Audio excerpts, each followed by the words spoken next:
Hello viewers, একথা অনস্বীকার্য যে জ্ঞানের সর্বোৎকৃষ্ট আশ্রয়স্থল হলো বিশ্ববিদ্যালয়।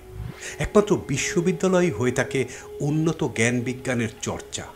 পৃথিবী জুড়ে কত কত বিশ্ববিদ্যালয় ছড়িয়ে রয়েছে। এক এক বিশ্ববিদ্যালয় রয়েছে তিল তিল করে গড়ে ওঠার অনেক দিনের পুরনো ইতিহাস। প্রশ্ন জাগা স্বাভাবিক, কবে থেকে শুরু হলো এই বিশ্ববিদ্যালয় প্রথা? কোন বিশ্ববিদ্যালয় সবচাইতে প্রাচীনতম? যদিও প্রাচীনতম বিশ্ববিদ্যালয় বললেই আমাদের মস্তিষ্কে যে নামটি ভেসে ওঠে তা হলো নালন্দা বিশ্ববিদ্যালয়। কিন্তু আপনি জেনে অবাক হবেন যে ইউনেস্কো এবং গ্রিনিস ওয়ার্ল্ড রেকর্ড ঘোষণা করেছে মরক্কোর আল কারউইন বিশ্ববিদ্যালয় হলো বিশ্বের প্রাচীনতম বিশ্ববিদ্যালয়, যেটি এখনও তাদের কার্যক্রম সগৌরবের সাথে বয়ে নিয়ে চলেছে। চলুন বিস্তারিত জেনে নেওয়া যাক। Welcome to my channel mystery of history.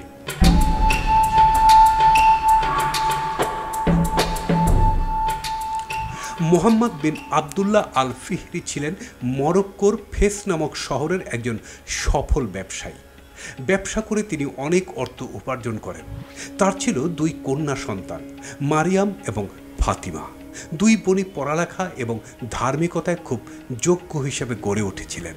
তাদের দুই বোনকেই ফেজবাসী অনেক শ্রদ্ধা ও সমাদর করতেন। দুই বোনই বাবার বিশাল অর্থের ভাগিদার হয়ে ওঠেন। এর মধ্যে ফাতিমা ছিলেন তুলনামূলকভাবে বেশি ধার্মিক এবং জ্ঞানী। তিনি উত্তরাধিকার সূত্রে পাওয়া বিপুল সম্পত্তি দিয়ে এমন কিছু করে যেতে চাইলেন যার দ্বারা সাধারণ মানুষ উপকৃত হবেন। অন্যদিকে মহান সৃষ্টিকর্তার প্রতিও প্রকৃত আনুগত্য দেখানো হবে।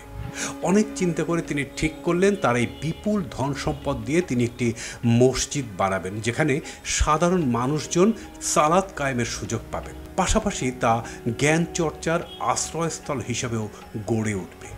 যেমন ভাবনা তেমন কাজ। মনে মনে শপথ নিলেন যতদিন মসজিদের কাজ সমাপ্ত না হয় ততদিন তিনি রোজা রাখবেন। ফাতিমা আল ফিহরি মসজিদে মাদ্রাসা শিক্ষার প্রচলন করেন।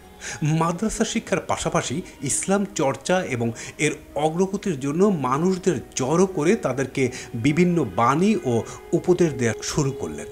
মসজিদে নিয়মিত কোরআন শরীফ পাঠের ব্যবস্থা করা হলো। বিভিন্ন ধর্মীয় কার্যকলাপের জন্য ধীরে ধীরে এর খ্যাতি চারপাশে ছড়িয়ে পড়তে লাগলো।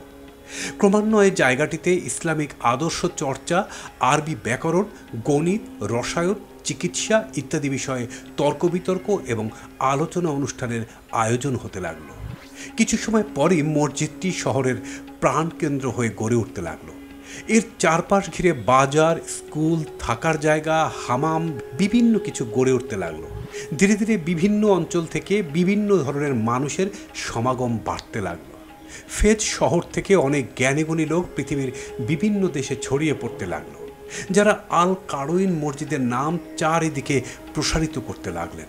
ফলশ্রুতিতে দিনকে দিন মসজিদটিতে দেশ বিদেশ হতে প্রচুর শিক্ষার্থীর অংশগ্রহণ দেখা গেল।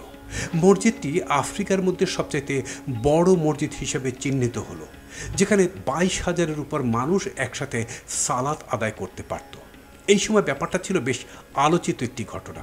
বর্তমানে মসজিদের যে রূপটি রয়েছে সেটা হলো হাজার বছরের তিল তিল করে গড়ে তোলা একটি সভ্যতার প্রতিমূর্তি। মসজিদটির মূল গঠন ছিল 30 মিটার লম্বা, সাথে আছে একটি গোল চত্বর এবং 4টি তির্যক স্তম্ভ পরিবেষ্টিত ঘোরানো গলি। 956 সালে মসজিদটির সংস্কার কাজে প্রথম হাত দেন করডোবার খলিফা তৃতীয় আব্দুর আর রহমান। নামাজ কক্ষটি আরও বাড়ানো হয় এবং মিনারগুলিকে পুনরায় স্থানান্তরিত করা হয়।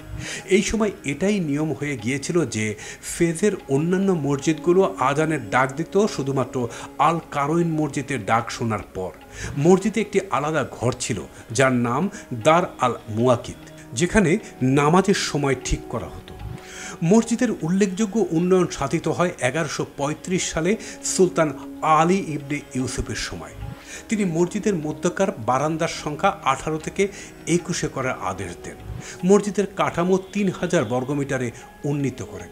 এভাবেই পালাক্রমে মসজিদটি অনেক ধরনের সংস্থাপন আর পুনঃসংস্থাপনের মধ্য দিয়ে যায়। মুসলিম এবং ইউরোপিয়ানদের মধ্যে এক ধরনের যোগসূত্র স্থাপন করতে এই বিশ্ববিদ্যালয় খুবই গুরুত্বপূর্ণ ভূমিকা পালন করে। চতুর্দশ শতকের দিকে মাগরেব এবং মিশর থেকে প্রায় 8,000 ছাত্রকে ফেজে প্রশিক্ষণ দেওয়া হয়। 1963 সালে আল কারইন মরক্কোর আধুনিক পাবলিক বিশ্ববিদ্যালয়ের রূপ নেয়।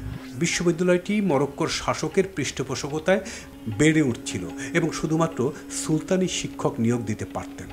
এই বিশ্ববিদ্যালয়টি ছিল মুসলিম বিশ্বের নেতৃত্ব দানকারী অন্যতম একটি আধ্যাত্মিক ও শিক্ষা বিষয়ক কেন্দ্র। এটি মূলত ইসলাম শিক্ষা বিষয়ক ধর্মভিত্তিক বিশ্ববিদ্যালয়। মধ্যপ্রাচ্যে আল কারইন বিশ্ববিদ্যালয়টি ইসলামিক বিশ্ব এবং ইউরোপের মধ্যে সাংস্কৃতিক ও প্রাতিষ্ঠানিক সম্পর্কে গুরুত্বপূর্ণ ভূমিকা পালন করেছিল। মানচিত্রকার মোহাম্মদ আল ইদ্রিসি এই বিশ্ববিদ্যালয়ে পড়াশোনা করেন, যার মানচিত্র রেনেসাঁর সময় ইউরোপীয়দের গবেষণা করতে সাহায্য করেছিল। এই বিশ্ববিদ্যালয়ে বিপুল সংখ্যক পণ্ডিত ও বুদ্ধিজীবী পড়ালেখা করেছিলেন, যারা মুসলিম ও ইহুদি বিশ্বকে ব্যাপকভাবে প্রভাবিত করতে সক্ষম হন। ইসলামী বিশ্বের বিভিন্ন নামকরা মহাপণ্ডিতের মধ্যে অন্যতম হলেন ইবনে খালেদুন, ইবনে রাশেদ আল সাবতি, মোহাম্মদ ইবনে আলহাজ আল আবদারি আল ফাসি, আবু ইমরান আল ফাসি, বিশিষ্ট তাত্ত্বিক মালিকি, বিখ্যাত পর্যটক ও লেখক রাব্বি মুসিবিন মাইমন। এই বিশ্ববিদ্যালয় পৃষ্ঠপোষকতা পেয়েছিল ক্ষমতাধর সুলতানদের কাছ থেকেও। প্রতিষ্ঠানটির আরেকটি বৈশিষ্ট্য হলো এখানে রয়েছে বিশ্বখ্যাত লাইব্রেরি, যেখানে রয়েছে বিপুল সংখ্যক পাণ্ডুলিপি। আজকের দিনে এই বিশ্ববিদ্যালয়ে যেসব মূল্যবান পাণ্ডুলিপি রয়েছে সেগুলোর মধ্যে আছে হরিণের চামড়ার উপর ইমাম মালেক রাদিয়াল্লাহু এর লেখা মুয়াত্তার পাণ্ডুলিপি, 1602 সালে সুলতান আহমদ আল মনসুরের দেওয়া কোরআনের কপি, সিরাত ইবনে ইসাহাক ইবনে খালেদুনের বই আল ইবারের মূল কপি।